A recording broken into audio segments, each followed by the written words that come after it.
Beep, beep, beep, beep, beep, beep. Beep, beep, beep, beep, beep, beep. Beep, beep, beep, beep, beep. Yes, boss. Beep, beep, beep, beep, beep. Oy, mga bes, nararanasan nyo ba yon kapag kayo ay gigising ng umaga o madaling araw, no? Pagkatapos mag-uunat kayo. Pag nag-unat kayo, mga bes, ang mangyayari, syempre, uunatin nyo yung kamay ninyo at uunatin nyo ang inyong mga legs. Ang inyong mga hita. Pagkatapos, magkakaroon ng leg cramps. Alam niyo yung leg cramps? Ayun yung mamimilipit ka sa sakit. Kasi di mo alam kung ano nangyari. Nagkabuhol-buhol yata yung mga muscle dun sa hita mo. Ang sakit-sakit niyan, mga bes. Sobrang sakit niyan. Na hindi mo alam kung anong sisigaw ka ba sa madaling araw o pagising mo sa umaga dahil sa nagkaroon ka ng pulikat. Oo, namumulikat ka. Pag unat mo, sa sobrang sarap na, ang sarap pa naman mag-unat, mga bes. Pagkatapos yung isang leg mo, actually isang leg lang naman yung naano ko bes, naranasan ko, hindi naman dalawa, no? Pamatay na bes ang dalawa. Kaya tama na yung isa. Magkaroon tayo ng pulikat, isa lang. Huwag na natin dalawahin. Martian, ano ang dapat na gawin pag nagkakaroon ng pulikat kapag nag-uunat tuwing umaga? Kumain ng saging. Bakit? Bakit daw kailangan kumain ng saging? Kasi ang mga best daw natin na nagkakaroon ng pulikat, kulang sa saging. Kailangan talaga specific saging. Bakit? Anong meron sa saging? Potassium. Potassium. O yan, mga bes, akalain mo meron palang natututunan dito kay Martian.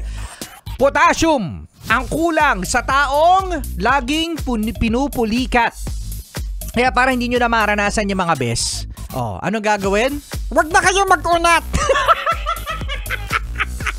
Para hindi kayo mamulikat, ha? E di huwag mag-unat.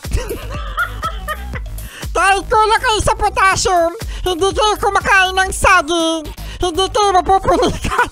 Kung hindi kayo ano rin, kapanyero? Mag-uunat. Tama. Ay pala yung aral doon, ano? Mga besa, enjoy the rest of the evening. Back to normal na. Wala naman tayong choice, no? Kung hindi, tanggapin na lamang na ganito talaga ang buhay pagkatapos ng long weekend. Magbabalik opisina, magbabalik trabaho ulit. Susunod na, si B-Boy Bibo. Nakasama nyo ang inyong DJ RP, DJ Rico Panyero. Beep, beep, beep, beep.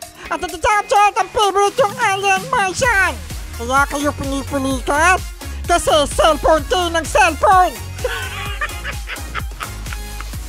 Kaka-cellphone yan.